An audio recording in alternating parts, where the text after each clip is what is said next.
Hello, it's Oh, Matt, Josh, and Steve from Yousellcomics. Uh, well, Josh is already saying woo in the chat. What were you crinkling while we were waiting to go live? I apologize. That was a Fiber One bar, oats and chocolate. Um, it is one of the most delicious granola bars I've ever had, and oh, I've I had thought many. we were just changing the format to Oh, ASMR. no, we're far from that. But a granola fan account, maybe it's close. I don't think they're gonna sponsor you for free bars. Dang it. Aren't aren't bodybuilders supposed to be eating those things? Hello. Clearly, they are. That might be a D incentive. Okay, so lots of news this week. An ethical conversation I'd like to have with people about buying a collection, and lots of Star Wars spec, some Fantastic Four, some James Gunn, some Modoc, also top 10 and keys of the week. But Josh, do you want to talk about USL Comics? I do indeed, Matt. Of course, sponsored this podcast slash video podcast slash whatever it is sponsored by Yousellcomics.com, and it is your new multi-vendor marketplace for selling comics, slabs, omnis, trades, and more. Sell for as low as $5.99 a month. Run your own auctions for $15.99 a month, or a brand new 5% new commission for unlimited listings. Pay what you sell. Sign up for a 1 month free trial at Yousellcomics.com. Okay. So as a hobbyist and Steve as a large business owner of comics, I came across a discussion among comic people in a group of if you're going to buy a collection and you know what's in it and the person who's selling it doesn't or is unaware of what it's actually worth, are you comfortable doing that? Or would you say something like, hey, maybe this is more than worth than what you're selling it for, or you're happy to take the really good deal? And is there a difference between a hobbyist doing that and someone who's doing it for a business for their livelihood? Who's going first on? Well, I'll go first as a hobbyist. Go ahead. Yeah. I've never bought like a giant collection, like maybe 200 or 300 books at a time. Most of the time it's from other hobbyists like myself who know what they're selling or at least having a kind of an idea. And I'm not one to really I'm very much different than my brother. My brother will negotiate down to the bone. I'm the opposite of like, you know what? I can afford this. I'll take it at this, or like maybe $20 off. But if I came across something that was, I was buying it for $10 and I knew it was worth, 10 grand. I think personally, I would hope that I would say something to that person. Whether it was like, grandparents selling their kid. Well, I don't know if it's selling their kids' collection, but like in a situation where they came across a collection and they're just selling it to get rid of it. I think I would tell them that they should maybe get it appraised or something like that. But I'm a hobbyist, so that's not something that I'm making a living off of, that I have, I need this to. Let me ask you a question. Sure. Let me ask you a question. You came across that listing on eBay, and there was a set price. Would you buy it? Would you buy the eBay listing? Yeah, I think I would do that. I guess I would assume if they're listing on eBay, they would have done their research or at least done eBay completed to see what others know. I mean, they won't always. So, Oh. It's this. It's. I'm just asking you, does the method matter? Sure. Yeah. Does the venue matter? Because to me, it's the same concept. Like they're asking if in this scenario, I'm assuming that they're setting it. They are setting the price. Yeah, so it'd be like, someone on Facebook or you see someone on Instagram like, I'm selling a collection, or Kijiji or whatever, and like, I found these in my attic. Who wants them? $20 for like, 100 books, and there's, I don't know, a Silver Surfer one in there or something. I don't know, but Yeah.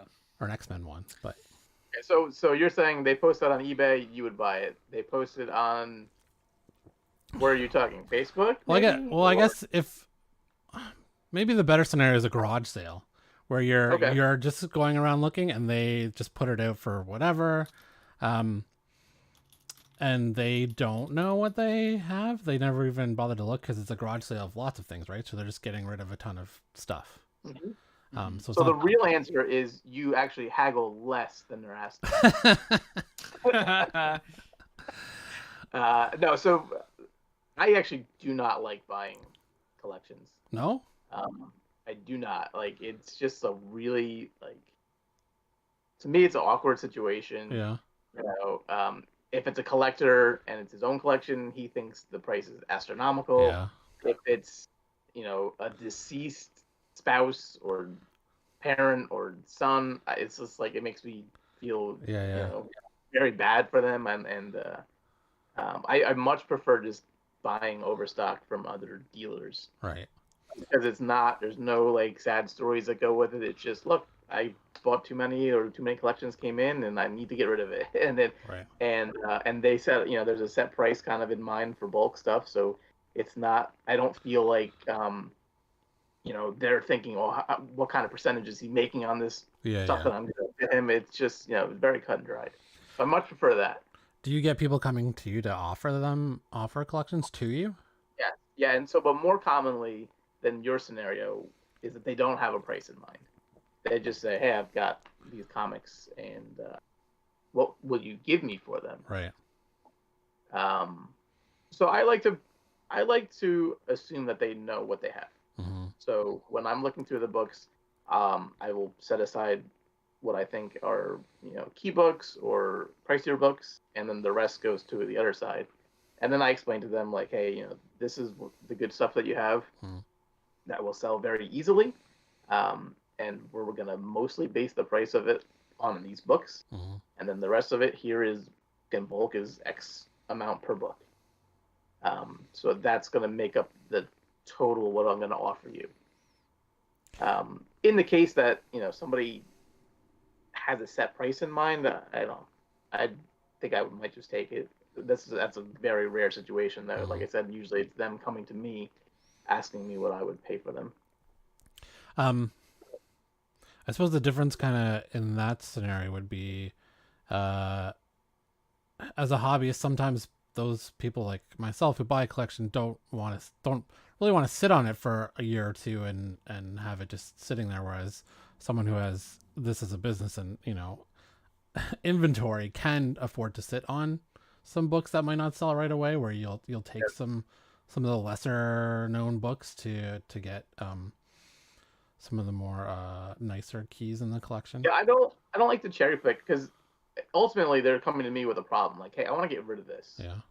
And then me cherry picking out the 2 or 3 good books and leaving them with garbage, then they're not going to be able to sell anything. Yeah. Nobody's going to want that. So I like to, explain that to them, and I like to put it in. I like to give them the option, like, hey, if you want me to cherry pick, I will, but right. Just let it be known that it's going to be really hard for you to move the rest of these books. Yeah. So usually they'll try to sell the whole thing because that's what they ultimately want, is just to make space wherever they are. Do most people understand when you are buying something like that you also need to make money off them? A lot of them do understand, and they'll have a collection and they'll start to catalog it, and then they're like, this is just cataloging it is taking it forever. Yep. Like, let alone making the listing for it, taking the photos, packing it, shipping it, all of that. Yeah. So a lot of them do understand that. Occasionally, I'll get a knucklehead that's like, "This is worth $10 on eBay. I'll sell it to you for 10." It's like, yeah, but there's more that goes into that. That's not how that works. Yeah. Okay. But yeah, usually they understand it takes a lot of time, especially on those $1 or $2 books. Like, nobody wants to be doing that as a, just to get rid of it. Yeah. They don't want to spend the time, as it's not their hobby. They're not into it. They definitely don't want to spend the time making $1 listings or $2 listings for stuff that's just, in their way. And you really, for those, you really need the right buyer to come by who either is making a collection or a run of that, or is looking to read it. And even if it's not like it's when with keys or stuff, everybody's looking for keys or specs or whatever. But when it's just a reader copy of something that they're just looking to read, it takes a certain kind of buyer to come along and right. So that could take a while for that buyer to get to that point. Yeah, I find that like fine and up is kind of where most readers are going to be. Yeah. Even a reader is not really going to look for a low grade comic or low grade copy of a modern age book. They'll spend the 25 extra cents to get a signed copy Right. of very fine near mint. Are you texting Josh? Are you buying a $1 book right now on eBay? No, I was just double checking the Yousellcomics Instagram actually. Okay. Okay. Moving on. The Marvels trailer came out today. Did anyone watch it? I did. I did. Okay. I so did as well. Yeah, Josh, you want to go first over your thoughts, and then Steve? yeah. So coming from a person who only read like I think maybe one Captain Marvel comic, maybe one. Love it. I thought the Steve was trying to trailer- adjust his camera to show Marvel stuff. I have No, probably I can't Probably read the sh- comments that are popping up. just no. It's just to show more of more. Oh my! The T-shirt. This guy, Steve, glorious. So I thought the trailer was good. I didn't think it was amazing. I didn't think he needed to show a lot either. But I also felt while it didn't have to show a lot, it didn't like overly like impress me. Mm-hmm.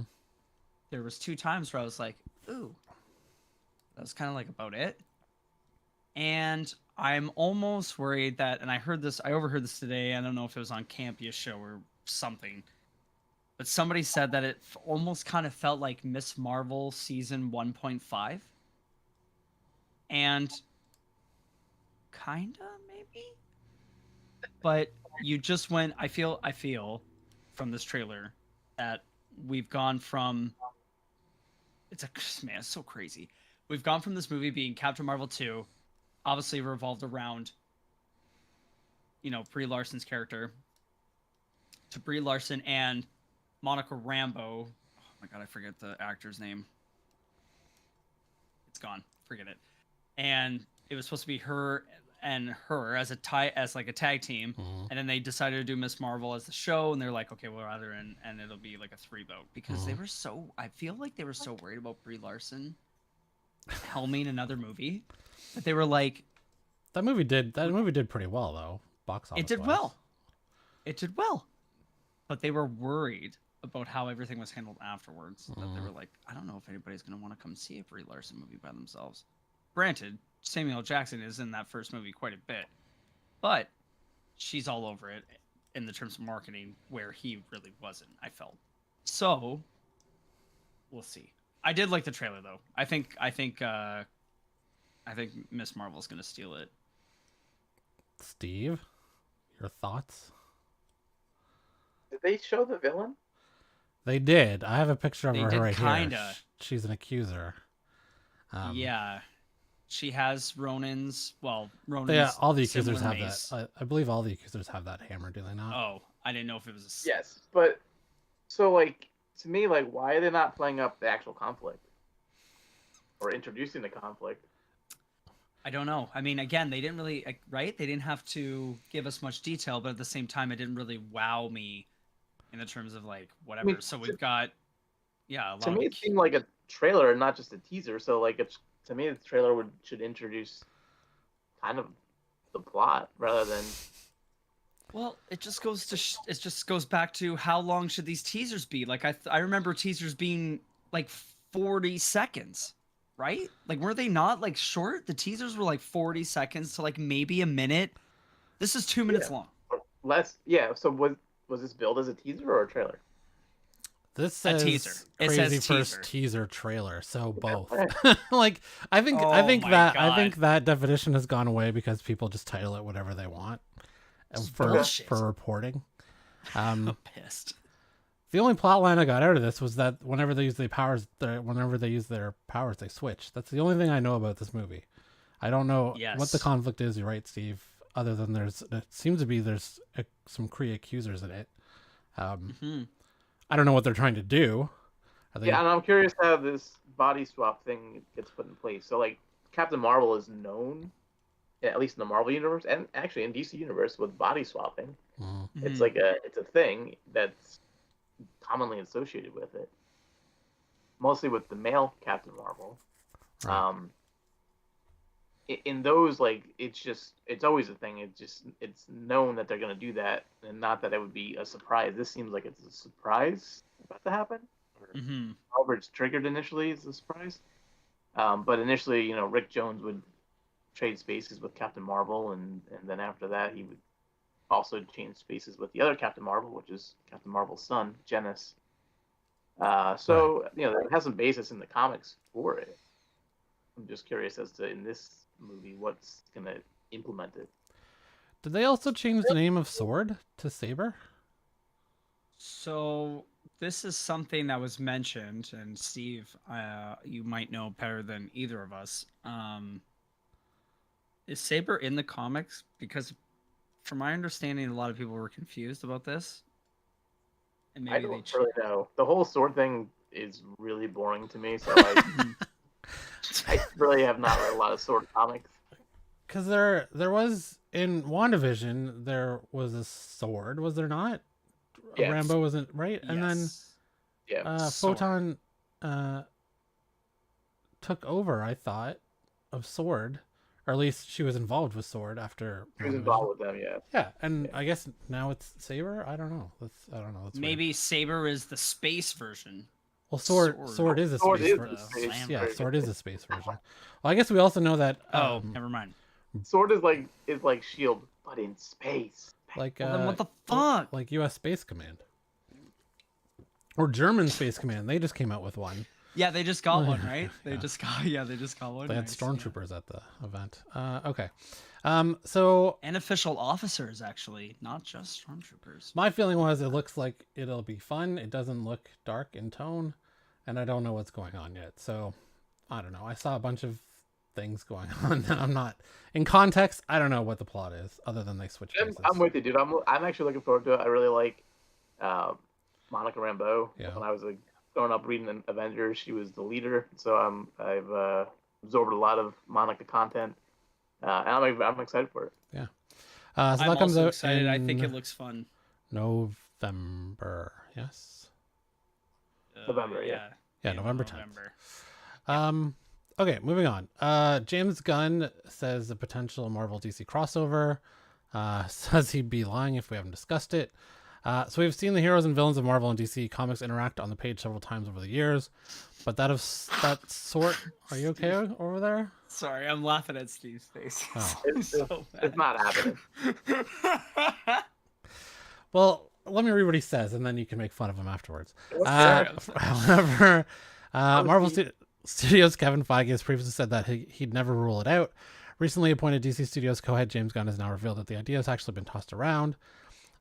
Quote, "I'm certain that's more likely now that I'm in charge. That's more likely now that I'm in charge at DC. Who knows? That's many years away, though. I think we have to establish what we're doing at DC first. I'd be lying to say that we haven't discussed it, but all discussions have been very, very light and fun." Okay, do you want to explain why this won't happen? Well, okay, so it could happen, and the reason it would happen is if they're desperate for money.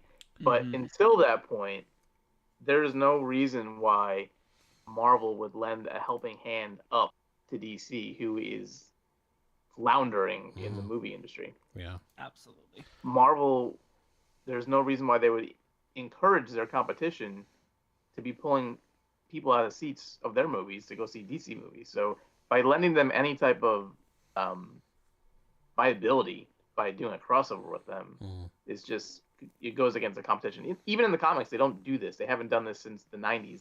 The reason they did it in the 90s is because the business was almost out bankrupt. Yeah. So to get people back to comic books, you're like, okay, well, what do people want to see? They want to see Marvel versus DC, and that's exactly what happened. And then you get Marvel versus DC. I think that was 96, which is right around the time Marvel was just about to be bankrupt. Yeah. Created that amalgam universe, which mixed both characters from both universes into one character. which was fun. But again, I think it's only we're only going to see it if they're in desperate straits. So my prediction is it will happen, and it'll happen because Disney buys Warner Brothers. Well, okay, there you go. That's another way it could happen. That's spicy. What would? Okay. Oh my god. You're talking what? I hope that does not happen. You 20, well, like $25 billion. Is that No, how much Twitter. Warner What am I Brothers even? are worth? What am I? Sorry. Scratch that. Twitter went for $44 billion. Yeah. So Warner Brothers has to be worth. Marvel so won much for more. 4. Marvel won for $4 billion, Yeah. and Star Wars won for $4 billion. Now that was 15 years ago, before these things were massive. So It's nothing. Unless Warner Brothers is estimated to be worth $36 billion. wow. Wow. How much is Disney worth? Estimated 183 billion. They got this in pocket change. Oh my god. I They're can't gonna imagine- buy everything, dude. The government would not allow that. Yeah, well, I guess we'll see if Microsoft gets to buy Activision. The government's not too happy about that, but yeah, I mean, isn't always the science fiction shows that are like there's 3 companies left that do everything? Yeah, I mean that's kind of accurate. Yeah, But you like still it's have getting to have, that point. Like Apple, You gotta Amazon. have a Coke and a Pepsi. You gotta have a Marvel and a DC. I mean, we've had it in Canada. Steve, you unfortunately, sorry, not unfortunately, you fortunately don't have to deal with this. But in Canada, we only have 3 telecom companies, and they all like to charge every single customer after 12 months $100 a month. And I'm sure that they don't actively even operate in each other's markets. They do. They're Oh, they all do? side Oh, by yeah, side. they're- They're all very they're- much side by side for each other, except for like some weird West and East Coast situations. But they're all very much vying for everyone's business, and But they all. none of them lower the price. Yeah, they're all colluding. Okay, It's fucked. so It's bad. we don't think this will happen, at least in the near future. I don't think it's gonna happen for at least another 10 years minimum. Yeah. Oh, yeah. I didn't think in the short term, the next 5, but Oh, wait a minute. Sorry, I forgot about the plan. Sorry, I'm so sorry. The DC plan. I'm gonna give that an extra 4 years. I'm gonna say 14 years. 14 years before they bring this. Their DC's viable enough to bring it up again. Okay. No, but Marvel also has to be in desperate straits on top of that. Yeah, and they're still sitting on X-Men and almost Yeah. 20 years of X-Men movies. So Yeah. yeah. It's gonna be a while. Okay. Fantastic Four reboot rumored to feature both Galactus and the Silver Surfer. No, Another. Who said no? I did. Not me. I love those Okay. guys. I love them. I just don't want to see them this early. Like, come on, man.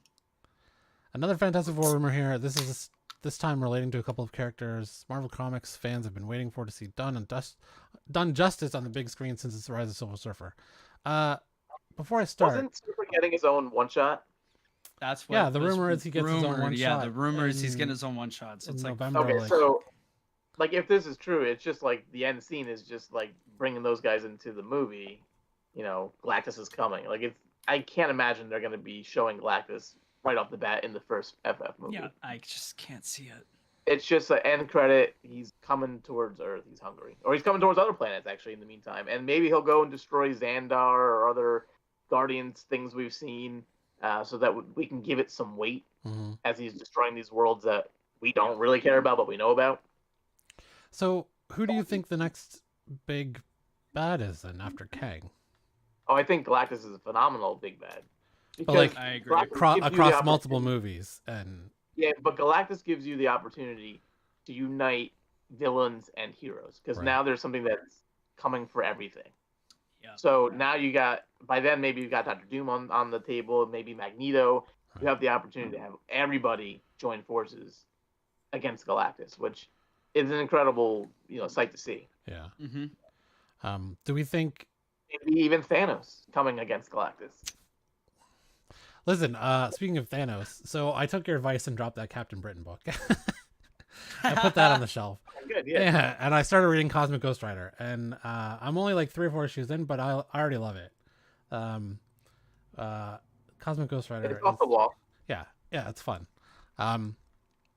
Anyways, so as fans of Marvel's first family impatiently wait for some official updates on Marvel Studios' plans for the upcoming Fantastic Four reboot, rumors continue to swirl.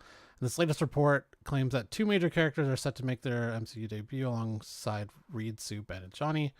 According to Jeff Snyder, this guy again, I'm told that Matt Shakman is planning to go very cosmic with his Fantastic Four movie, lots of 1960s elements, and that the film will feature both Galactus and the Silver Surfer. Snyder also commented on the recent change with Avatar. Why is he? Oh, I guess the guy from Avatar is also helping Matt Shakman write the Fantastic Four script. The funny thing about that referencing, we're gonna use stuff from the '60s. Everything that you see in Fantastic Four comics today, are all originated from the '60s. Like, I love Fantastic Four comics, so I'm not knocking it. Right. But like, every main storyline that you see is based on a character that was introduced by Stan and Jack 60 years ago. Yeah. Have you been reading? There's not too much going on that's new, and as far as characters go. Have you been reading the new one? Oh yeah, you like to do trades and when it's done, right? Yeah, they just actually completed the last series, so it is on my to-read pile. But I'm still chugging through Avengers and Champions. Right. Okay. Marketplace and keys of the week. Yeah, I think we need a jingle. There is one. It's so we can't hear it, but there is a jingle of him singing. So go check the replay later, and you'll hear him singing it. It sounds awful too when you're talking. It's just terrible. It's so funny. Yeah, it's so bad. Okay, shit. so number 1 big issue. How many of these did you sell this week, Steve? Spider-Man number 7. Holy fuck. 0. I haven't even listed my Spider-Mans. I was away. Right. Oh, okay. There you go. Yeah. Right. Well, now you get to sell them for like $40 a pop. Oh, bummer. You know what? I was asking my local shop, about this, with Diamond and Penguin, the other distributor. Is there nothing in the rules that says a comic book shop has to sell at cover price for at least like the first day? I have no idea. Wow. Especially, I mean, when you consider, I can't imagine, but also when you consider people selling online, and now you're introducing marketplace fees to the price of that item. Yeah. You know, I can't imagine you put a cap on that. Does it seem unfair to buyers? I mean, that they like, so if you go in and you have it on your pull list, and not that I don't know if comic shops do this, but if you have it on your pull list and they jack the price, and it's up to you. I mean, that's a shitty of the local comic book shop. I have seen stories of that, but it's not a common practice. Okay. You know, usually if you have a pull list with a local comic store, they're giving it to you at cover price, and because they know that you're coming back for the next issue and the next issue. Yeah. They're not trying to make that quick buck. Now, on the other hand, if they get a call like, "Hey, do you have that Spider-Man book?" "Oh yeah, sure. What's your name?" You know, Brian. Blah blah blah. It's like, yeah, it's available. It's $30. It's $35. Right. Come on down. So honestly, I think they should be able to do that, and it would be good practice for them to give it to their pull list who ordered it in advance for that person specifically, cover price. Okay. So Spider-Man number 7 is number 1 and 2 this week. Let's see what it's going for on eBay. So there's different covers. There's the Alex Ross Doc Ock cover, $44.95 first print, $49.99 first print. This guy is reselling the second print, which isn't even out yet, for $50. You can just pre-order the second print. 53, $3, 9.8 second print. This guy's selling a CGC second print for $160. So that'll take, second prints usually take what, 2 months to come out after the first printing, if they're gonna do that? No, sometimes they come out the next month. Do they? Yeah, and especially when they know something's gonna be super hot, like they'll almost have... Yeah, the writer did say that this was gonna be a big issue, right? He telegraphed it. So we got Blue Beetle trailer. Oh, did you watch that? You were away last week. Fun. It did. Yeah, I was also interested in what you had an opinion on for Blue Beetle. I don't like DC, so I have no opinion. Yeah. But the movie looks fun. Yeah. The movie, yeah, it does. Good. So Blue Beetle is in the top 10 this week. Superman, I don't know what these Infinite Crises are. That's the first appearance of that Blue Beetle. Oh, that Blue Beetle. Okay. Yeah, there's like cameos and then first appearances and then variants of those books. First appearance of Jimmy Reyes. Okay. The best one would be to have the one where he's on the cover of that one in the number 4 slot. This one. Yeah. So that one would be better than the other variant. Although I think the other variant is by Jim Lee, so it has that going for it. Oh, it's pretty cheap right now. $26.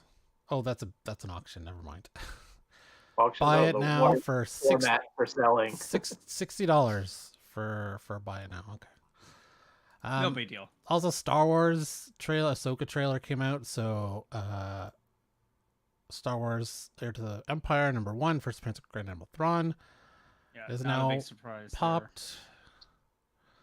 I was lucky enough to get this at a con in the Heir to the Empire pack for $10. What? $10. Oh, And this was years before. look at those prices on the 9.8. This is the book I was buying years ago as well. I would scoop it up for $1, at cons and stuff like that. But I was buying it because I think it was the first appearance of Mara Jade as well. Yes. So I had no idea of Thrawn even being in this book, and I just kept buying it I'm like, maybe they'll bring in Luke's wife. Now you're a millionaire.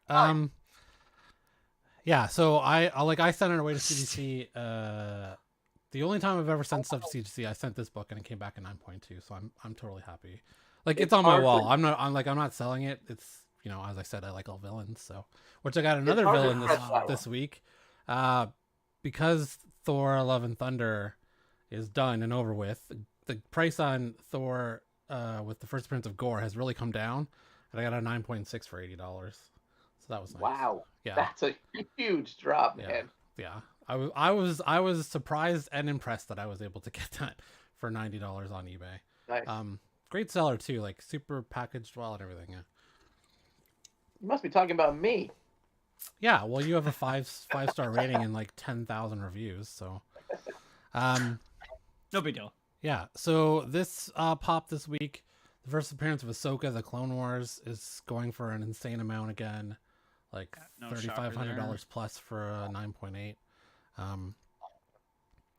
Also, Star Wars Force Awakens #1. I assume this is the first appearance of Rey. Yes. Oh, and Kylo Ren, I guess. Really? Oh, there's a Neil Adams cover. That's nice. That's cool. Yeah, so we'll talk about Star Wars Spec. I have a bunch of books here that people can try and find. $1,000? What the fuck? Oh, what? $700? Yeah, Star Wars Spec goes insane when a trailer comes out. What? Yeah, 1,000. Yeah, For recent comics. Well, this is a 1 Right? in These are recent. 1,300. Does that say 1 in 1,300 or 1 in 300? Oh, 1 in 300. Yeah, that's why it's a bit more expensive. Still, That's a cool looking cover. It's a pretty cool cover. Yeah, with BB-8 there and her with the helmet. Yeah. Is that Quesada? Yes, Joe Quesada. Yeah. That's really cool. A cool Okay, cover. so that's your top 10 marketplace of the week. Now we'll do keys of the week in stores today. Keys of the week. Sorry, that one just came out. Yeah. Okay. Marvel's Voices Spider-Verse #1. First appearance of Spider-Friend, a Spider-Man from a sitcom universe. First full appearance of Recluse, previously appeared as a fan-submitted concept character. Oh, that's weird. Was there like a contest? Do you know this? Anyone know this? A contest or something? Okay. First appearance of female Kraven in an alternate universe. Batman Incorporated #7. First cameo appearance of Dusty Bronco. These names. A member of Joker Incorporated. All the good names have already been taken. Dusty Bronco. That honestly sounds like a porn name. All the Devils Are Here #1. An emotional story about a dementia patient possessed by a powerful demon and exorcist who must venture into his mind. Travel through the ever-changing landscapes while being forced to confront his own traumatic past. Blood, Love, Ghosts, and a Deadly Spell #1. Anthology of horror Did you stories. notice how many titles there are that are like that now? Ever since Something is Killing the Children. The horror, Yeah. the horror stuff. Yeah. Yeah, there's so many with a really long, like very explanatory type of of title these Do you think days. that's a direct result? Yeah, yeah. Hmm. When you have a title that's an indie title that gets huge like that, there's Mhm. always a ton of I don't want to say copycats, but people Right. that are They influenced by follow that. the trend. Yeah, and Yeah. I mean, even look at when the Turtles came out. Look how many anthropomorphic heroes debuted after that. Yeah. That is true. Animorphs came out after that. You're right. Yeah. There was- Animorphs. Dude, in the comics, there are so many independents of heroes like that, like Raccoons. adolescent radioactive black belt hamsters, Okay. Yes. samurai penguin. Was there a samurai penguin? Are you lying to me right now? No, there's a samurai penguin that lasted about 8 issues. There's a samurai rabbit, but that's been going on a long Well, time. that's Usagi. He's Yeah. phenomenal. But, I mean, that's a legit comic book. Like Samurai Rabbit or Samurai Penguin came out around the Usagi time, and that did 8 issues, which is pretty impressive. Yeah. Wow. Exorcists Never Die, #1, 6-issue series that follows a pair of combat exorcists on a mission into the depths of hell. Giant Kokju #1, a giant monster seeking an intimate partner causes massive destruction across civilization. Okay. Just wants love. What is that? Giant Kokju. Giant kaiju. Well, I Oh think my it's goodness. like I think it's supposed to be spelled kaiju, but it's Kokju, which Wow, now there's makes a sense C- given there's the a K in there. premise. A giant monster seeking an intimate partner. That's. Cockchew, yeah. I wonder if That this is sounds kinda Japanese. funny. Yeah. The Great British Bump Off, an Agatha Christie style murder mystery set in the world of English competitive baking.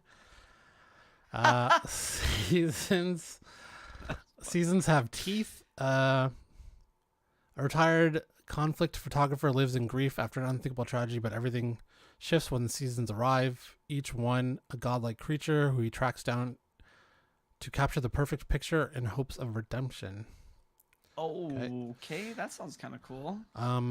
World Tree #1. In 1999, a group of friends began to explore the Undernet, a secret architecture beneath the internet, but they lost control and unleashed unimaginable horrors. Despite having already shipped, this cover and the 125 variant have been identified as having a print error and ordered to be destroyed. Did you get your shipment? They also pushed back the on sale date of that book. Yes, new official on sale date for the #1 is April 26th. Yeah. Are there repercussions if you don't send it back? I don't know. Okay. No one is gonna send that back. No. When you get a printing error, like that's gold. Yeah, I can't imagine people are sending that back. Especially for a 1 in 25. That's even it's even rare printing, right? So Yeah. okay. Speaking of turtles and Usagi Yojimbo, there's a crossover. The turtles travel through time to feudal Japan, where they team up with Usagi to battle Dr. Werewen and his samurai robots. Okay, so crossovers are usually terrible. Yeah. But I'm gonna give that a shot. Check it out. Usagi is Sick. really good, but crossover storylines are always so paper thin. They're usually really annoying. It's usually more of a marketing ploy than an actual good story. Absolutely, Right? like Godzilla versus Power Rangers. I'm gonna read it, but I can't imagine the story's gonna be all that exciting. So I have a weird story about you, Jimbo. Last year at a con, we had it was our first bigger con that we had a table at for Yousellcomics, and this nice older gentleman came up to me and acted out and explained almost the entire series of Yojimbo to me, doing the sword swinging but Stop. he really liked the comic and wanted to explain it to me and why I should read it. And you should read it. He's right. I don't know if I'd act it out to convince you to read it. Shout out to that guy. But yeah, you should read he was doing that and doing the sounds and stuff. It was I'm awkward in person to begin with and not really great socially, but that was even weirder for me. Just to, I don't know, do what you do, guy, I guess. Have you ever tried an issue? No, I have not. But now I feel like I should, just to vindicate his You should. Okay. This- There is some stuff at my local shop has Can we see- trades. Oh, we're going on an adventure. Hold on, Matt. Can we see all that? Yeah, Oh yeah, I almost. see the IDW. Is there a box Yeah. set? There we Oh, go. those ones. Oh Oh. yeah, okay. Those are big boys. That's a lot. That's all Usagi. Okay. Wow. That's sick. Yeah, Okay, I will. it's a good read. Which? Okay, wait. Before I forget. So I assume there's trades. Which trade story do you recommend I start with? I think you would start with 2. 2. Book 2. Okay, Yojimbo number. One wasn't great. 2, it gets good. Now, well, But then you always run into the problem of like, all right, is 2 going to be as good without having read 1? And Yeah. I don't know the answer to that question. Well, I guess I'll find out. Okay. Sandman Universe, Nightmare Country, The Glass House number 1, follow-up series to Sandman Universe. Nightmare Country, the Corinthian will carve a bloody path through Silicon Valley in pursuit of the Smiling Man. 8 Billion Genies, number 8, the conclusion, final issue, series finale. Guardians of the Galaxy is back with the number 1 introduction of Grootfall, a mysterious ominous phenomenon. Ominous phenomenon, there we go. Star Wars Return of the Jedi Ewoks number 1 one-shot, anthology story told by Ewoks, interpreted by artists. Okay. Okay. So I guess the Ewoks are telling the stories and the artists. Oh, But then the oh, artists writer? are... I don't know. Does it? Yeah. So Wong, Garrett, Ganachu, Hotz, Wingard, Tartaglia, and Rosenberg. I don't really recognize those names as writers. but- Rosenberg is a writer. Is he? Okay. Yeah, Matthew Rosenberg. Okay. So those are your keys of the week in stores today and tomorrow. And your top 10. Okay. So Star Wars Celebration happened in London, England this weekend. Jolly old London town. Sorry, I said it with a white accent. Jesus. North Okay. American white. Who did any of us watch the trailer for Ahsoka? Any news? Oh, you didn't. No. Steve, are you a Star Wars fan? DC and Star Wars are about on the same level. Wow. Today. Okay, guys, Gasp. I'm gonna have to cut Sorry. it off here. Steve has to go. Yeah, yes. Yeah. It's a big wow, there's a big black bar coming over your video. See what's going on? No, go ahead. But you're like, guys can nerd out. I just won't have any. I have really no knowledge to. did you to didn't add grow to up it. with Star Wars? Like you were the same age as me, yeah? Yeah, but I don't know. It just didn't catch my fancy. What was your thing as a kid? Like what did you latch onto as like if it wasn't Star Wars, like Indiana Jones, was it? It was. Well, I did like Indiana Jones, but it was this. Oh, here we Oh, go. fuck, Another here we adventure. go. I did too. I love this. Just go.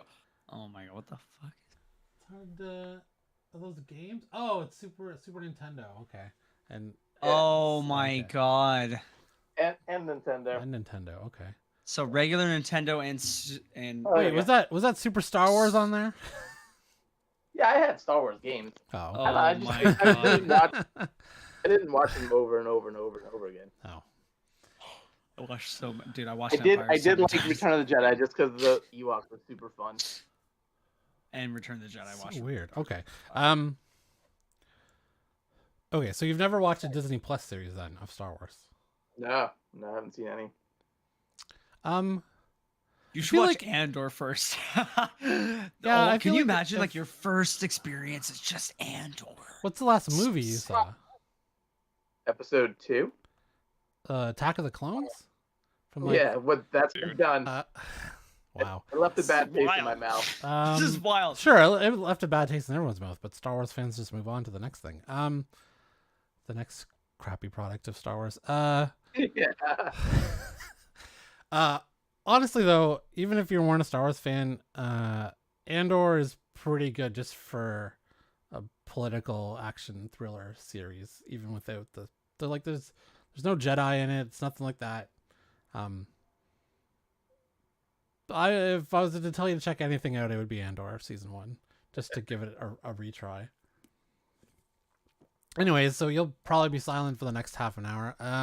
Star Wars reveals 1 hour. So they revealed a bunch of stuff this weekend, including the Ahsoka trailer. Apparently they showed an Acolyte trailer, which we didn't get to see because we're not privileged enough to be at Celebration. No. And some footage from Skeleton Crew. Okay, so it's not unfair to say that it feels a lot like a lot of Star Wars movies have failed to materialize since the rise of Skywalker, but Lucasfilm is finally getting the franchise back on the right track. That was evident from a huge studio showcase panel at today's Star Wars Celebration. While we didn't get any title announcements, Star Wars timeline just increased significantly. As you can see below, the Old Republic has been added to that, but James Mangold's movie will take place during the dawn of the Jedi. Taking us deep into the past, it will tell the tale of the first Jedi to wield the Force and harness it as a liberating power in an era of chaos and oppression. How far back are we going? Try 25,000 years. The filmmaker compares it to a biblical epic. Dave Filoni, meanwhile, was positively giddy over the chance to finally direct a Star Wars movie, and it's been confirmed that he will orchestrate the escalating war between the Imperial Remnant and the fledgling New Republic. We're not sure if this means The Mandalorian is nearing its end, but we expect the heir to the Empire, Thrawn, to be front and center. How did you, did you read the Star Wars books? How did you know about Mara Jade? Dark Forces game? The Jedi Knight games? Oh, no, I still do research on what's going to sell. Disgusting. Okay. That's just a filthy capitalist learning about you nerd things.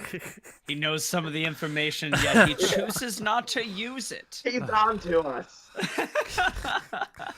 Damn it, we're being exploited. The big news, of course, was Daisy Ridley's return to Star Wars for a movie set 15 years after the events of The Rise of Skywalker.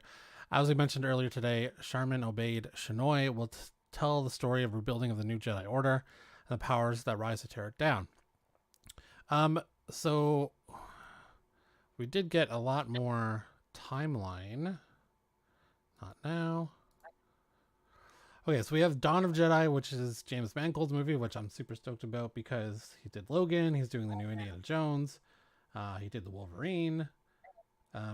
He's done some good movies. So I'm interested, as long as he's allowed to do what he wants, I'm super interested to see what he's also doing the Swamp Thing movie for DC. So are you including The Wolverine as a good movie? I think it's pretty good until the end, the R-rated version anyways. I don't remember the PG-13 movie, Yeah. but Yeah, I would agree that it was better than average for sure. It wasn't amazing, but it was definitely like, I suppose good I'm is a gonna say relative term 7.5. compared to X-Men Origins or Wolverine Origins. Well, no, I mean, compared to that, it's probably a 10-star movie out of 5. So is a peanut butter sandwich. So, But that's fine. I don't know. For me, it was very forgettable. Did you like Logan? No. I didn't like Logan either. It's good that we have a contrarian on the show. Yeah, you know so what? that Yeah, it's we good. have a- Yeah, I a need good- this. Yeah, I need this in my life. can't be all positive all the So time. in Logan, okay, the guys that take you out are the Reavers. Like, the Reavers are like the lamest X-Men villains out there. Yeah.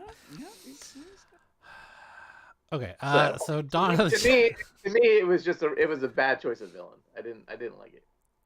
No, sir, but I the don't other like villain in Logan was his it. mirror. Samurai. It was X whatever, X-36. The other. Sorry, I thought you were referring to the second one. Oh yeah, no. Silver Samurai. Yeah, It no. was So also yeah, that was. forgettable. I don't know.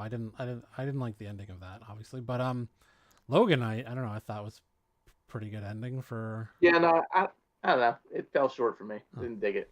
Okay. Okay, so we get Dawn of the Jedi, the Old Republic, the High Republic, Fall of the Jedi, Reign of the Empire, Age of Rebellion, New Republic, Rise of the First Order, and New Jedi Order. So we get 3 new timelines: Dawn of the Jedi, Old Republic, and New Jedi Order. People are really gonna go nuts if they start doing like Knights of the Old Republic movies tied in with Darth Revan and what those games are based off of. Lots of more stories to flesh out. Also, I'm really interested to see what kind of lore they put into Dawn of the Jedi, and kind of retcon things of what the Force actually may or may not be. I feel like they could play a lot in that, and then see where it goes. But yeah.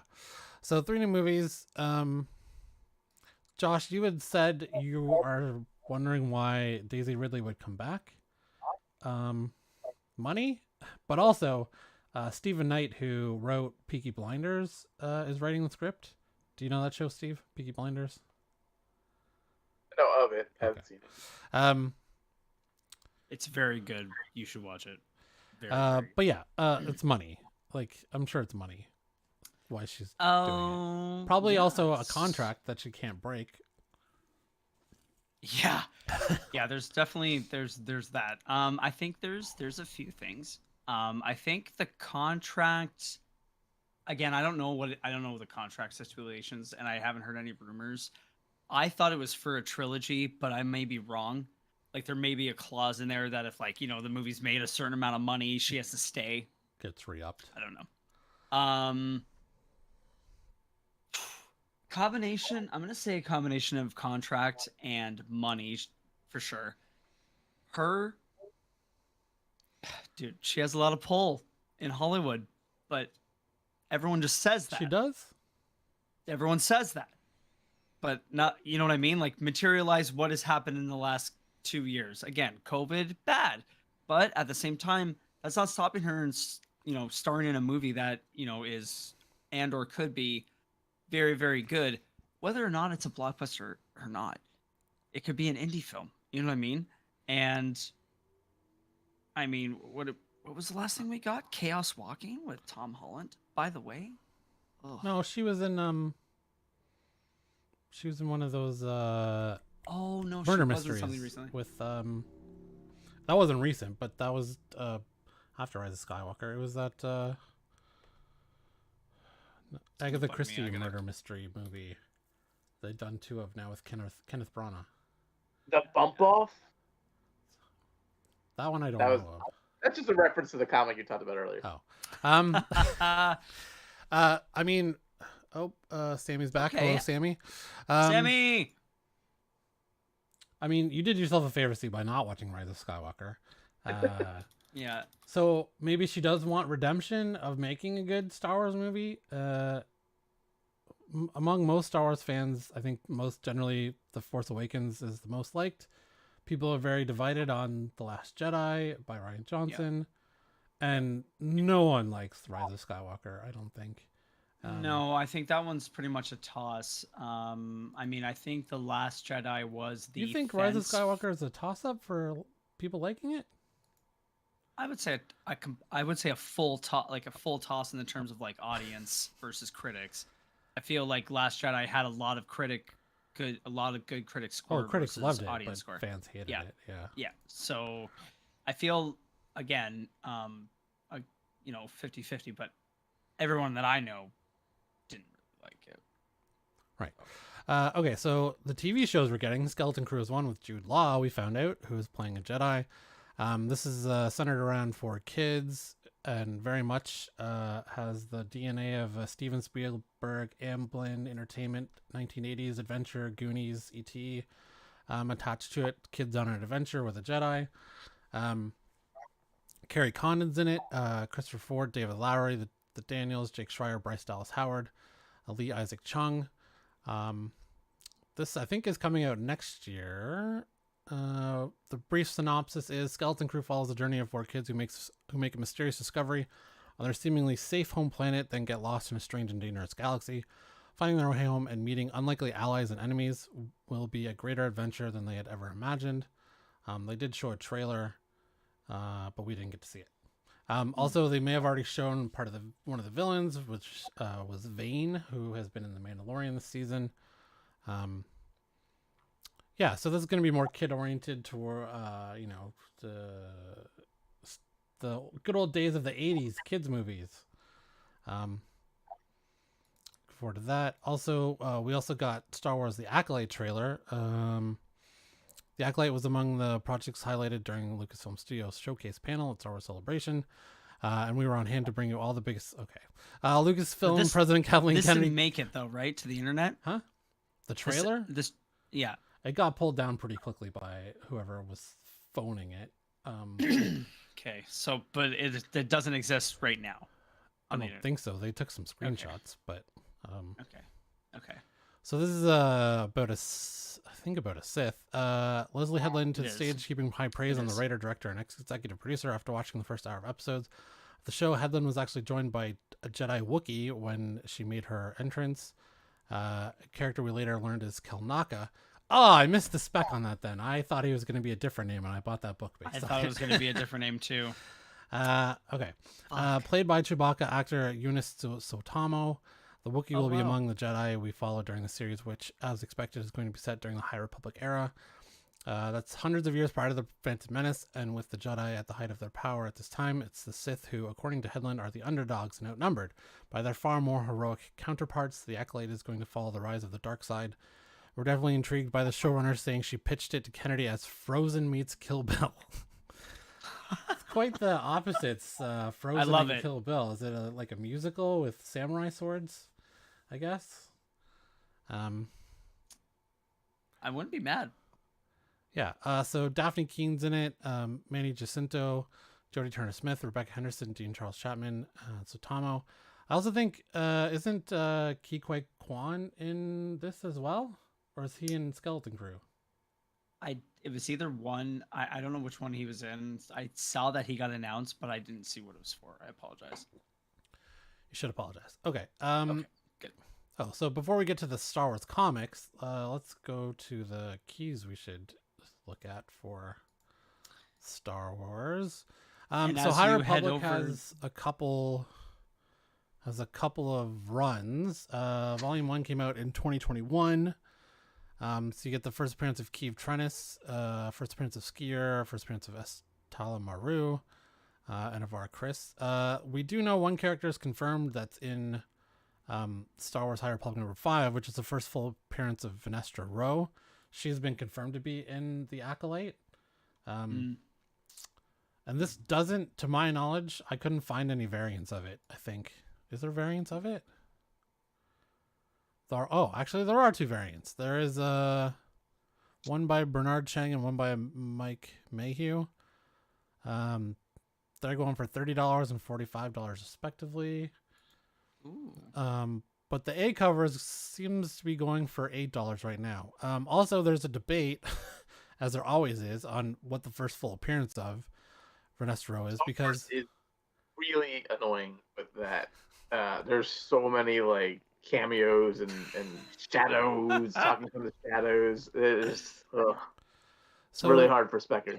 Yeah, because this says High Republic number 2 has first cameo appearance of Venestra. Number 3 has second cameo appearance. Number 4 has a third cameo appearance, and then number 5 is supposed to be the full appearance. So yeah, if you're looking for a universe where you need to have 4 different books to have the key book, it's definitely Star Wars. Yeah, and even here, this one has Stellan Gios is also a Jedi. He has a couple of books with multiple cameos, and then a first appearance. Cover. There's so much. First full appearance of Lorna D. The Leveler. Yeah, so Volume 1, High Republic has a lot to spec on, because we know for sure now there is multiple High Republic projects coming. I also think at some point we'll get the major High Republic villain, which is the Nihil. I feel like they will be at some point involved in multiple projects because they're a pretty big villain in the High Republic.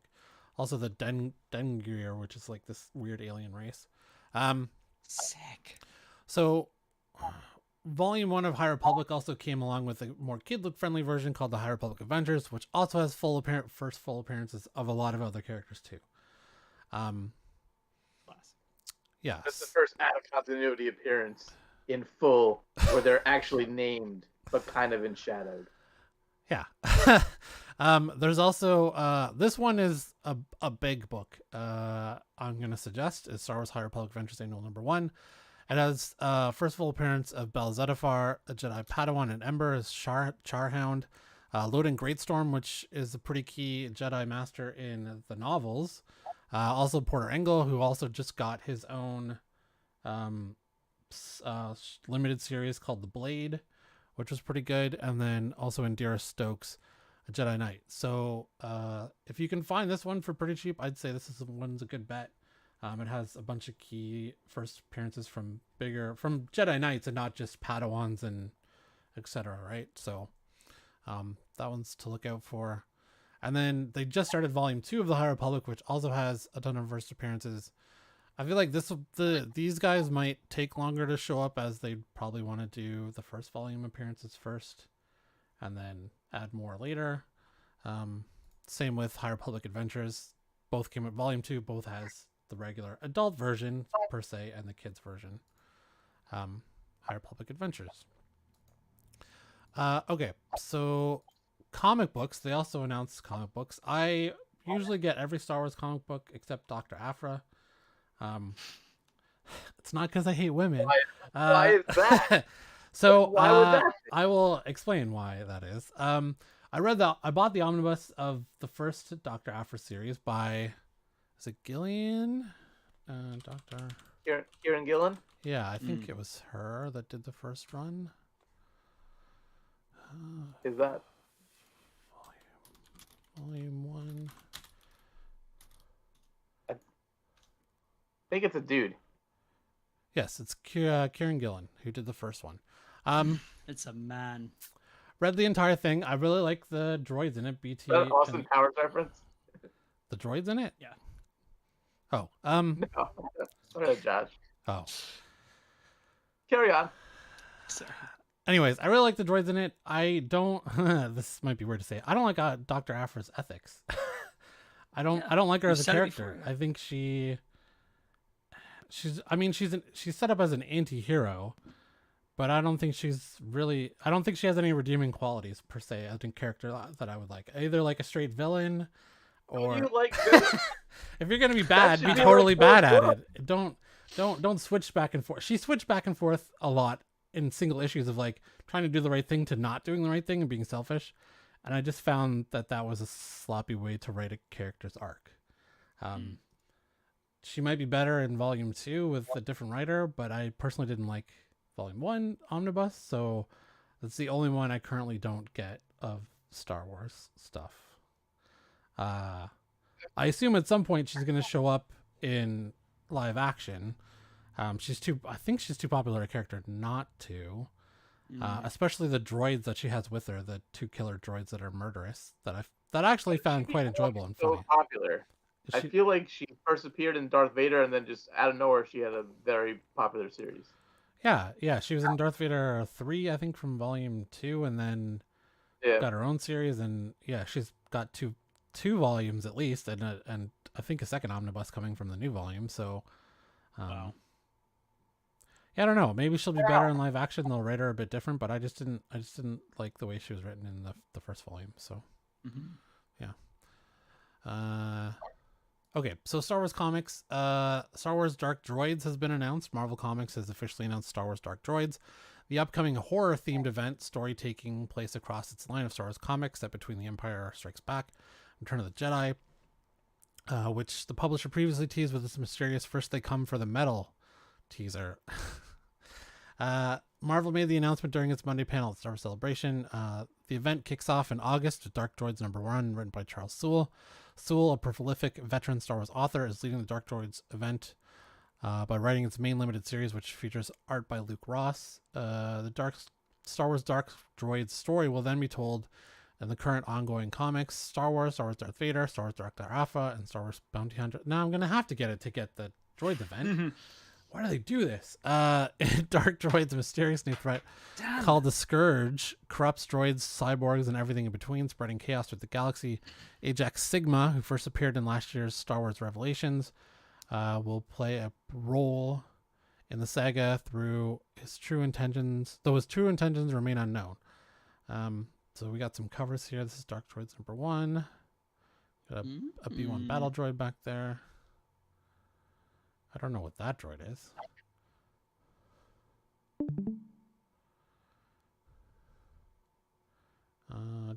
Here's Dr. Aphra. That's not her on the cover.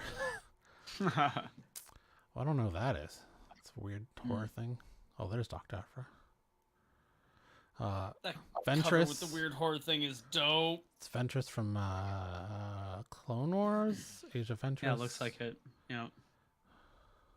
Lando with a knife. Oh. Maybe is that kind of Lobot in the? I don't know. Oh, that's a cool looking droid. Kind of looks like Battlestar Galactica. Yeah. Cylon. Yeah. Yeah. Were you a fan of Battlestar Galactica? Yeah, the reboot was pretty cool. Oh, so yeah, it was really good. Did you like the ending of Battlestar Galactica? I haven't gotten there yet. Oh, okay. Well, I kind of stopped watching it, and it's been a long time. we'll talk. Mandalorian season 2 covers. Rebo Max. I like that cover. This one. I like Rebo that Max? cover. Max, Yes. Max Rebo. Was he amazing. not in the backup band for Captain EO? Was he? Wait, the Michael? Are you talking about the Michael Jackson thing? Yeah, I thought so. I don't know. I was Or a feature similar to 8 years that. old. I don't really remember that commercial. Although I kind of remember. Was there a game or something associated with that? There's a comic book, but it was a ride at Epcot Studios. Oh, right. No Okay. way. Wow. Star Wars: The Rebellion. It's a trap. I also like that cover. It's good. Yeah, that one's good, man. It's a cool shield. Apparently, Oh, black, white, and red. Are they doing that crossover? Wow. Have you read any of the black, white, and red stuff that's come out? Like Deadpool, Wolverine, Elektra, Moon Knight had a black. I have anthologies kind of fall flat for me though. Yeah, some of them are really good, and others are like. There was a Moon Knight. real The hit or art miss. was terrible. I couldn't even understand what was going on. It's real hit or miss, Wow. and there's usually no bearing on continuity. So unless the Yeah. story is really character driven and really cool insight into the character, it's kind of just dreck. Mm-hmm. Yeah. The We're last also one with getting. Yoda was all right. Yeah. We're also getting Star Wars Tales from the Death Star first look coming from Dark Horse. Yes, Dark Horse is publishing Star Wars Tales from the Death Star, while Marvel is telling stories between Empire and Return of the Jedi. Which Return of the Jedi is coming back to theaters April 28th on my birthday. Although I don't know if it's the originals or the special edition. They've been pretty clear not to tell people which one it is.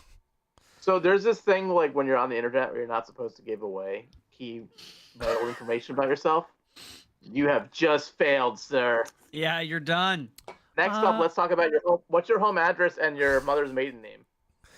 I'm not too worried about my birthday. I think it's on my Facebook. So Last word of your social, please.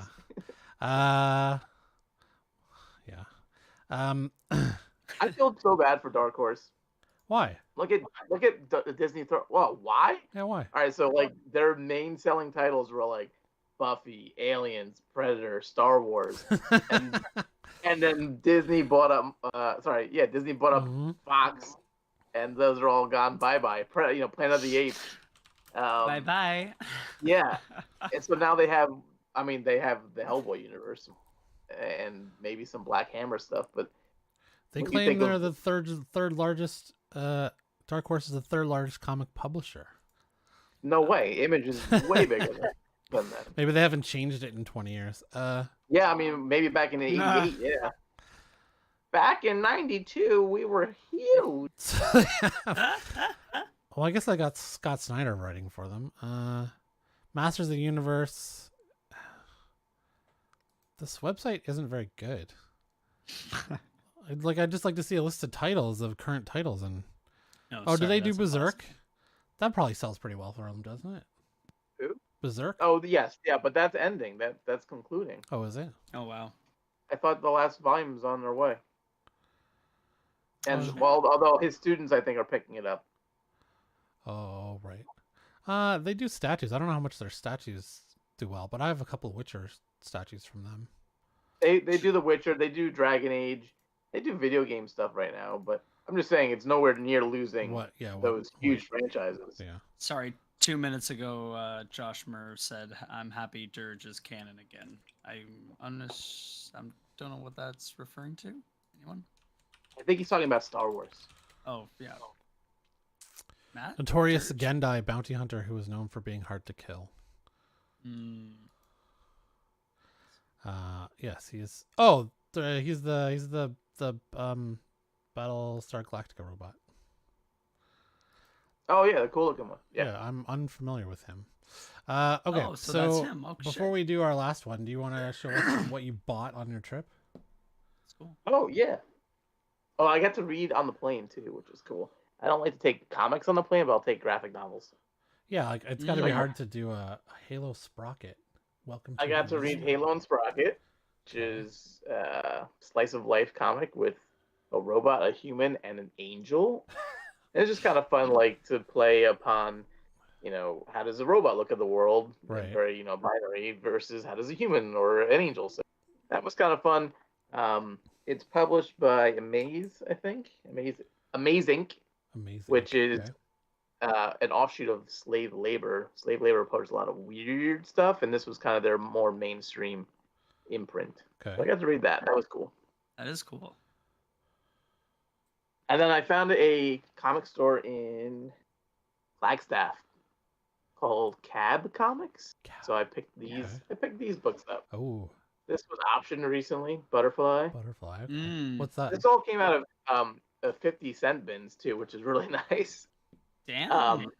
And so I like to liberate books that are in this section. Take Or them out of their Butterfly. hand, yeah. I will give them freedom. Yes, I'll They have find How many issues was Butterfly? I think it's 4, but I got So you have, number one, and number 2. okay. This just has a great title. Ninjas How can you versus pass that zombies. up? Yeah. Yeah, I don't know if it's worth much, but for 50 cents, I'm not going to leave it there. This book right here is written by Ghostface Killer. Yeah. Oh my Wu-Tang. god, amazing. So I really like to pick up books like this because people that are into Wu-Tang are not Yeah. into comics. So they don't necessarily even know that this comic exists. Right. So when Mhm. you sell on a major marketplace like Amazon, let's say, Yeah. where they're just looking up Wu-Tang and this Yeah. pops up, they're like, gotta have it, but never even knew it existed. But now that I know it, gotta have it. So Right. books like that are really appealing for me to list. I got more copies of that issue. This is number 3. It's a Temple Smith cover. That was cool. Now, Number 5. will It's a you- 6-issue mini. Will you buy stuff just based on the cover for your personal collection, or it's got to be because Nope. Nope. Nope, it's got to be just book set in mainstream Marvel continuity. Okay. Or an independent that I really want to read, but I don't usually Right. end up keeping those. Huh. This is written by like Milo Kiloto? Is that how you say it? yeah, Okay. yeah. That's right. Created by Coldplay and Mark Osborne. Oh, yeah, I Story was by gonna Mark- say that was in one of the lists we had recently, Matt, in the last month Was or it? two. Milo That was on a Kiloto. So- list. Yeah, That's definitely a book that's gonna sell. yeah, For 100%. much more than 50 cents. There's no way. Oh yeah. More licensed stuff. Farscape. Stuff's coming up. Did you Yeah, watch this that is show? a later issue. What's I that? watched. Did you watch that show? No, I never watched it. Oh. But this is the later issue, number 23, so they start to get small print runs Show's at that point. alright. Oh yeah. This is a really fun read. It's by J.M. DeMattei, who is a really, really good writer. And the art is by Mike Ploog, who is really known for like his more offbeat horror stuff from Marvel back in the day. And this is the second print variant, so it's got a lower print run. Oh yeah. This was optioned as well. Wool. More wool. Doodle Jump is an arcade game, and to me, it looks like this might be a Mega Man. It That does. looks- It does. yeah, It does Mega look Man, like yeah. a weird Mega Man. Yeah. Okay, let's be Bro. real. That looks like that is fucking Mega Man. Like the helmet is bang on. The Yeah. helmet's bang Yeah, on, dude. so that was I think that'll go. This sells very well online. Do you guys know what this is? Homies? No. Yeah. All right, so you know like those vending machine toys that you would Oh get like in a little yeah. plastic Yeah. bucket? Yeah. There's a line of toys here in America called Homies that have a pretty good following, and they Yeah. had a comic series Oh yeah. from Dynamite, 4 issues, and they're really hard to find. So I was very happy to find that in a 50-cent bin. Wow. Shaft. Shaft. More Shaft. This series right here does pretty Ragnarok. well, especially in the later issues. Yeah. Oh. Walter Simonson had a really famous run on Thor Yep. back in the 80s, where he introduced Beta Ray Bill. Mhm. This is Ragnarok, which is based on Norse mythology, and it's written and illustrated by Walter Simonson. So, sweet. fans of that Thor run kind of are hopping onto this, Okay. and it Is that does have a smaller run as you get higher up in the numbers. was that a recent series? 2016. Oh, so not too old. And again, it's one of those series that like came out and nobody really knew at the time, but Yeah. people do research and they're like, "Oh man, I would like to read that." So, Yeah. there's another one, Ragnarok. Okay. This is actually Thor. The character on the cover Yeah. is Thor. That's sweet. This is Drifter, but I bought it because it's a Scotty Young variant. People Yeah, Scotty Young. do you like his covers? So, People are mixed on that. His covers. I think they're fun. Yeah. I like them. None of them are in my collection because Right. they're usually not the main cover. Yeah. So unless it's a book that he wrote and illustrated, like the Rocket Raccoon stuff, which is really fun. Yeah. So yeah, just those baby variants are not in my collection. Though. Right. This is another one. This is one of those books where I'm like, I think that's worth money, but if it's not, What's it called? 50 cents. It's called The Thrilling Adventure Hour, which had multiple series, and this one is Sparks Nevada. Okay. So I think it's the last issue in the series, which are usually harder to find lower print runs. Yeah. Quantum Leap. Again, licensed stuff does really well on major marketplaces where it's not the just TV comics. show's still going, right? Yeah, there's a new one. Are they rebooting it? Yeah, Dude, it's already yeah, it's happened. I think halfway they're in through like the first season 2. Yeah. No idea. Oh my god. Yeah, Frenemy. You know what this is? No. Oh, Rashida This Jones. She's it's from written by The Rashida Office and Jones. Parks and Rec. Oh, okay. Yeah. Yep. And this is the last issue in that series, so it's yeah. low print run. Man, That's cool. she does a lot. She's a producer, an actress, Yeah. That's pretty cool. that she comic did book that. writer. This one, actually, this is a very recent release. So it really, to have that in a 50-cent bin is kind of weird, but there were a lot of recent releases in there. This is written by Joe Satriani, who's a famous guitarist. Yes. So that's kind of a cool book. Charmed does pretty well Oh yeah. online as well. This is Really? in the middle of the series, yeah. What? This one's just for me. I didn't have that one. This book is hard to find as well. This is written by Stan Lee, Blood Red Dragon. and this is the last issue. Is that an in this Image book? series. It's an Image book, yeah. This was in their back issue bins. It was $4. I could probably sell it for 30 to 40. Oh wow. Holy macaroon. How many- And then How many books did Stanley write for Image? not a lot, Yeah. not many. In his later years, though, he got picked up by a lot of different things here and there. Right. But none of them lasted very long. Yeah. That's crazy. Some hit books, it usually does pretty well, especially these later issues. This is the 12, Number, yeah. I see that cover This a lot. is- The number 12. 13, 14, 16. As you can see up here, it's published by Full Bleed, so it moved away from Image, Right. and they have smaller runs as well. That's cool. 17. Oh, this book. Warrior. You know this is? It looks like the guy from the Wildstorm. Or This is that- written by Ultimate Warrior. Oh yeah. He had I do remember him. And wasn't it Although I packaged with WWE like programs or something? That I don't know, but he actually is billing himself as Warrior. Yeah. At this time, he is not Ultimate Warrior. But for wrestling fans, this is a good book to find.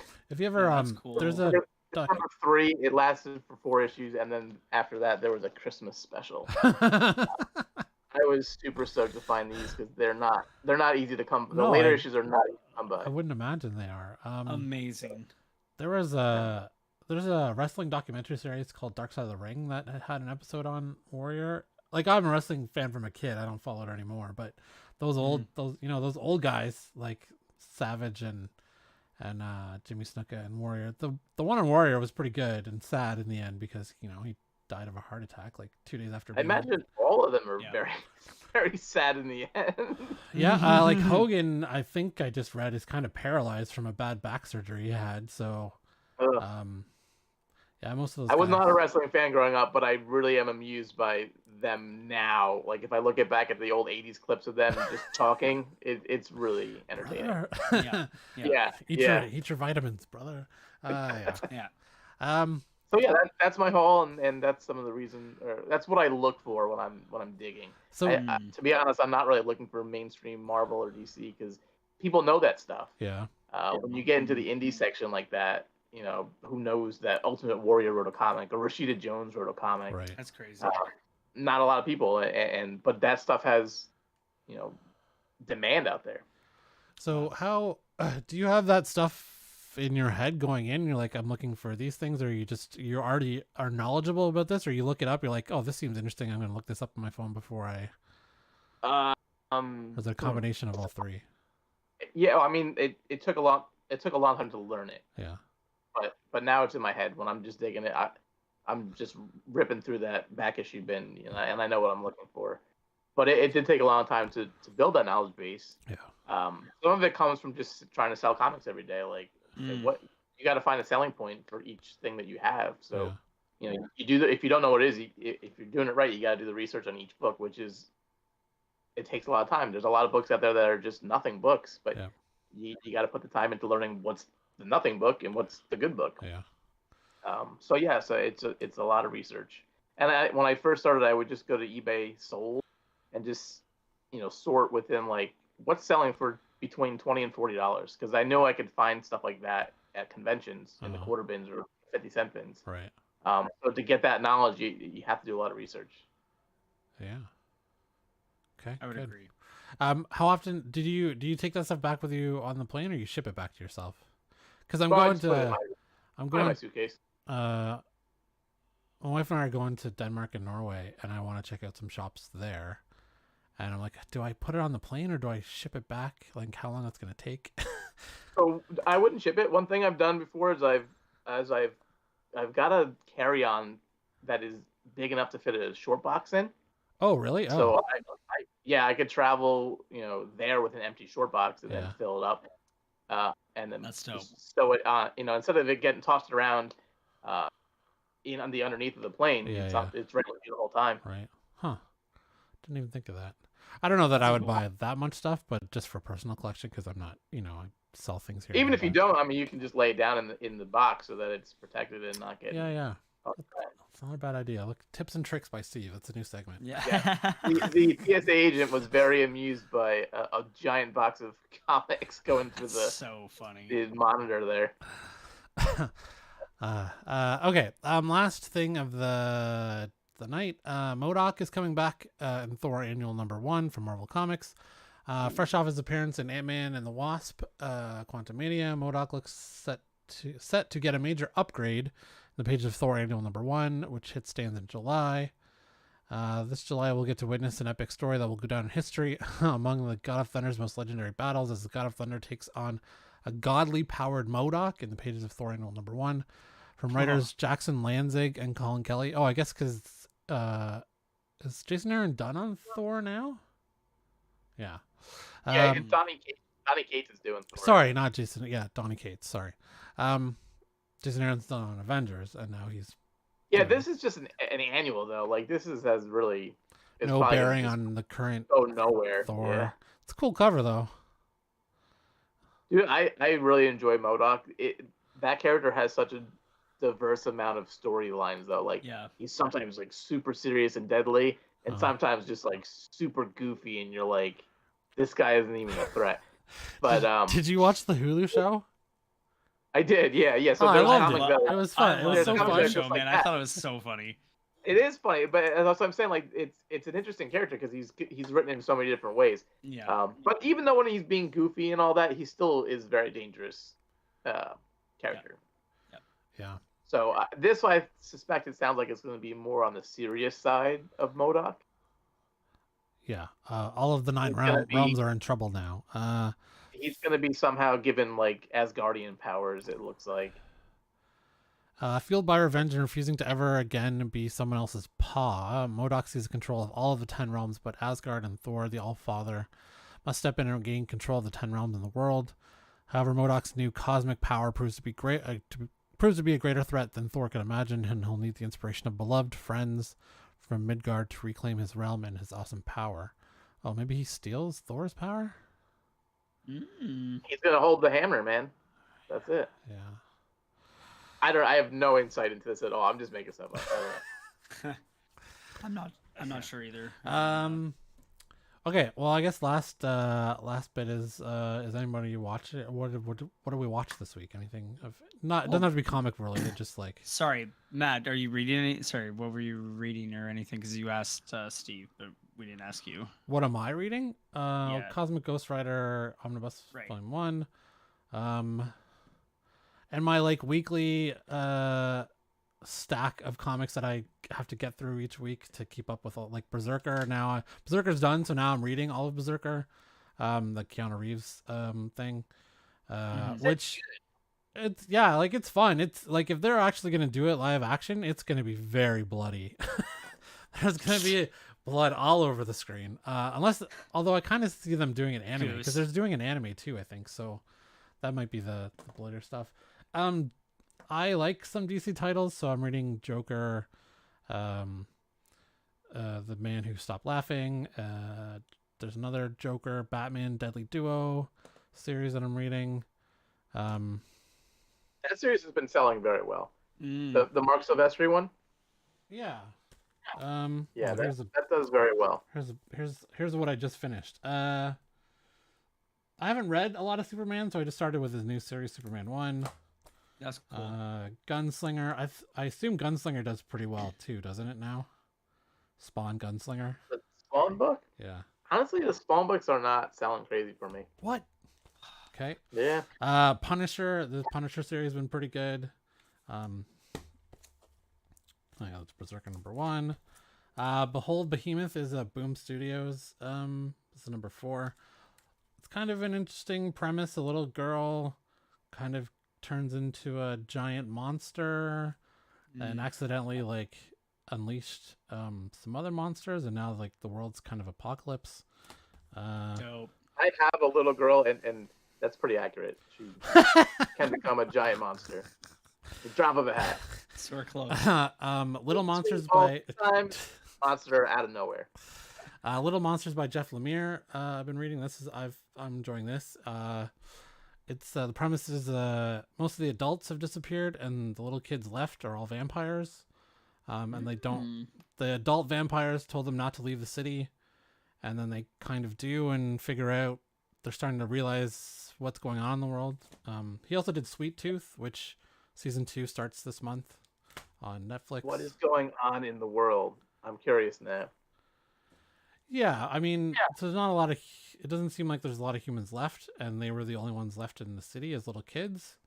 So the city's deserted except little vampire kids who are in the first issue are just eating rats.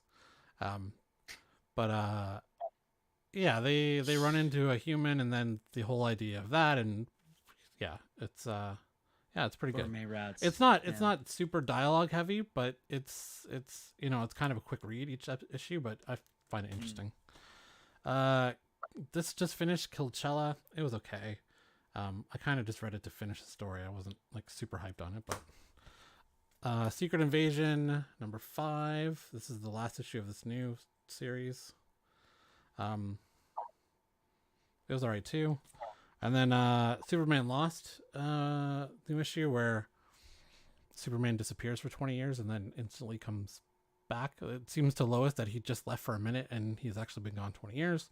That was the first issue, so I don't know where it's going, but yeah. And then I have a giant stack I have to catch up before I buy all my comics tomorrow. It's like it's a never-ending battle. I'm sure. Yeah, it's a never-ending battle of like, because then for new series, I want to read at least 1 or 2 issues before I decide whether or not to keep getting it. So I'm throwing those in with the other issues that I do like during the ongoing series, and then essentially it comes That down to means you're- I spend too So much you're money. double reading, basically. Yeah. Oh, and then I'm also well, I also split with I usually have a novel or nonfiction book going on, and I switch between fiction and nonfiction. Right now, I'm on a nonfiction book, a Star Wars Grand Admiral Thrawn book, of his new trilogy by Timothy Zahn. So Yeah, I'm on Hunger Games 4 right now. I'm trying to finish that before the Nice. movie comes out. is the fourth book the one that's the prequel? Yeah. Yeah. My wife Kate read that. She said it was really good. She's looking forward to the movie. Yeah, I got 2 chapters left. It's been good. Yeah. Josh in the chat says that the Essex County show starts soon on CBC, and I actually had a moment to check that.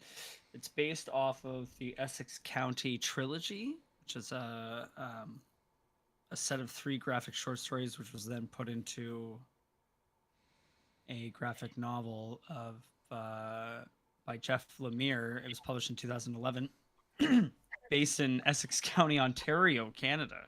Is he Canadian, Jeff Lemire? I would assume so, because he's won Canadian awards. It says Yes, he is a Canadian comic book writer. presenting a fictionalized tale of his home, Essex County. Yeah. I feel like is that near me? That Yes. might be What near is your you. home address again? Yes. Say it out loud. Well, twice, it's in please. Ontario. Ontario is a big place. It's huge. It's up near the Peterborough. Yeah. You just hang a left at the gas station there, right? Listen, I used to live in a town that just had a gas station on one road. So you're kind of accurate. Although I will say,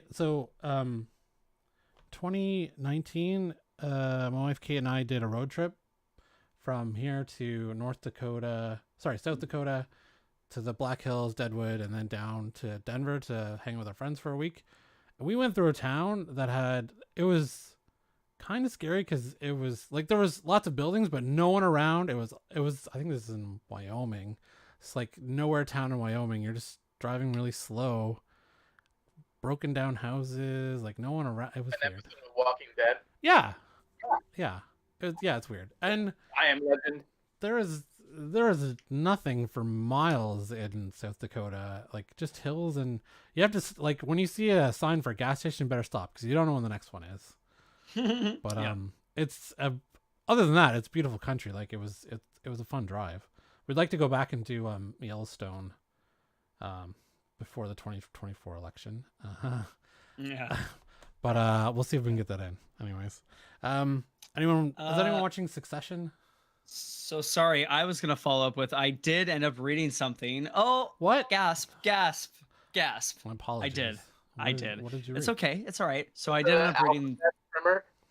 It was the Blue Book number Oh, one. yeah. Issue number 1. It was good. It was very good. It included a short comic at the end, Yes. which was a few pages. It was actually that one was actually quite good as well. Of course, the title is escaping me, but of course I read it on my tablet or whatever. Yeah. There was like 2 or 3 pages that really I was like wow, these look really, really good. The writing's not bad, but How dare you graphically, impugn it looks Tinian? really good. And I one little quick screenshot. I sent you the link there in the Discord if you want to show it. It's just a single box, but it looked really cool, and that was the one that sold it for me. I'm gonna read the rest of the series. Number 2. Yeah, I haven't read number 2 yet. It's actually on the list. So I'm saying, would you though? Oh yeah, 100%. Yeah, 100%. That I'm gonna do it probably after I'm done with the podcast. So. Yeah. Number 2. I'm also keeping up with that. Issue number 2 definitely progresses the story a bit. Because the first issue you kind of don't know what's going on. Yeah, you're definitely not sure. Not even But the close. second issue it starts to broaden the story. Yeah. Well, it's my understanding, and this could be a work or not, but I think it's based on a true story of, at least It is. an accounting of someone's encounter with, whether that's true or not, I don't know. But Yeah. It looks like an adolescent Grinch. yeah. Like an alcoholic Grinch, like one that's just been drinking heavily. It's kind of like you sometimes. Anyways, I guess last thing. So Yousellcomics will be at the Sarnia Comic-Con Fest Pop Culture Show. Yeah. Josh will be there, and I think he will do a dance if you ask him. We'll be selling some Maybe. books. I'll have a couple of I think I'm bringing 2 long boxes of buy 3 for $5. I think I'm bringing that Captain Britain will be there omnibus too. if anyone wants to buy it. Yeah. Cheap, $60. Yeah, with all these More than high half, accolades. more than 50% off. Just take it off my hands. I'm also bringing that Dr. Afra book too, that omnibus. I can get rid of that too. I have no shelf space left, so I have to get rid of omnis now. Yeah, so that's Sunday 10 to 6 at the Point Edward Arena. There'll be lots of vendors there. There usually is. And then yeah, come by. I'll give you a bookmark. Are you looking for stuff when you go there? Yeah, so Conan back issues. I started to collect the Marvel Conan. I have like 2 issues left in Astonishing X-Men run from Whedon, and then That's a good run. Are you intending to read the Conan for Marvel, or you just want to own it? I do usually read new Conan stuff that comes out, whether it's on whether it's the independent like off license stuff. I thought you meant the original run from Marvel. Yeah, no, I am collecting that. Okay. Most of this, my understanding is most of the stories, I don't know if this is true of the Marvel run, but most of the stories are kind of the same because they just kind of take from Robert E. Howard's original stories and then just put it in comic format. And then, so I don't know if, I mean, the Marvel run had 200 plus issues, so I assume they probably 275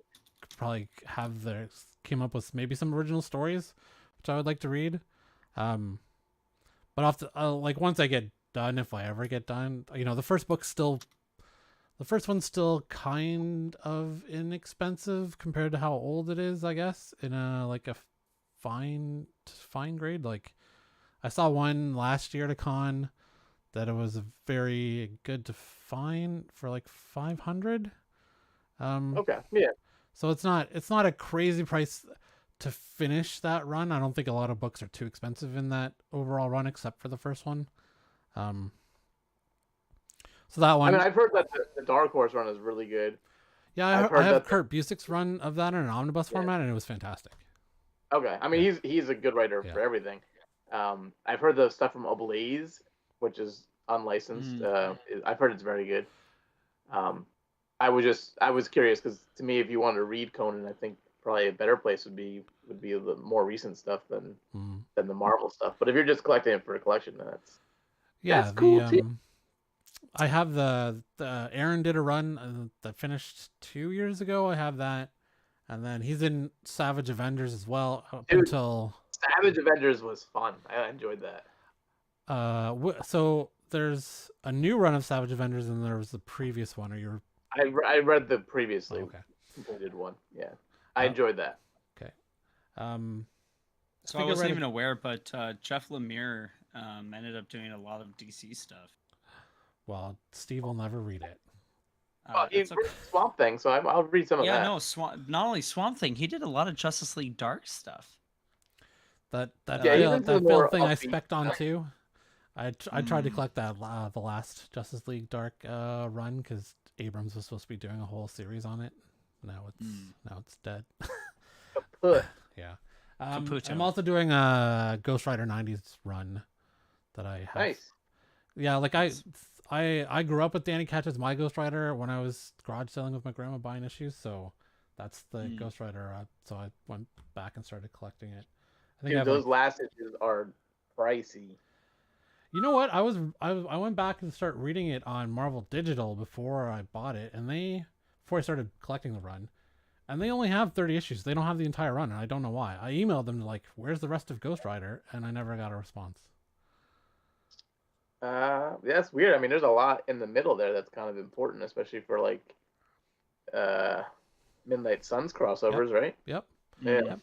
It didn't. That's kind of where it ended on the Marvel. Okay. App. Yeah. After that, it gets a little weird though. You got Devil Dinosaur. You have his really strange, brightly colored leather outfit. Howard the Duck shows up in Ghost Rider. Oh yeah, I didn't know that. Really? One. Oh man, I didn't know Yeah, that. in the later issues, but those are very expensive because the print run is really low on them. Crazy. Oh, good, more money to spend. Okay. So programming note. Not sure Steve will be available, but Josh and I will probably be doing a tape show next week. Purely hockey related. The Leafs are playing the Lightning in the first round, and I think Game 1 will be on Tuesday.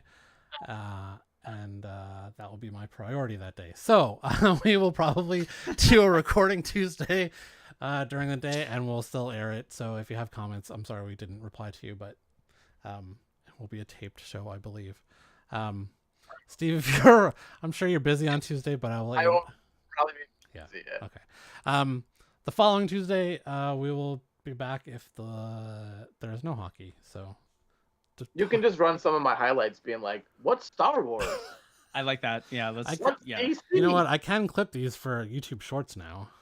yeah. Actually, in that case, give us like 2 more, Steve. Right. Zowie, that's nuts. Jesus. Okay, I think that's a good point to end it. Everyone, we appreciate you hanging out with us. Again, go to Yousellcomics. There is a Spider-Man number 7 up there today. It's still on there if you're looking for first appearance of Spider-Boy. I think it's listed for $25, so it's cheaper than everyone else right now. So if you're That's interested cool. in that, Also, that Essex County graphic novel is on sale right now. Gonna buy it. I'm gonna read it. okay. Cool. I'm just Anyways, saying. we'll see you. I'll see you It's a next big week. move for me. Yeah. Sorry. Getting up on time is also a big move. Okay, we'll talk to you later.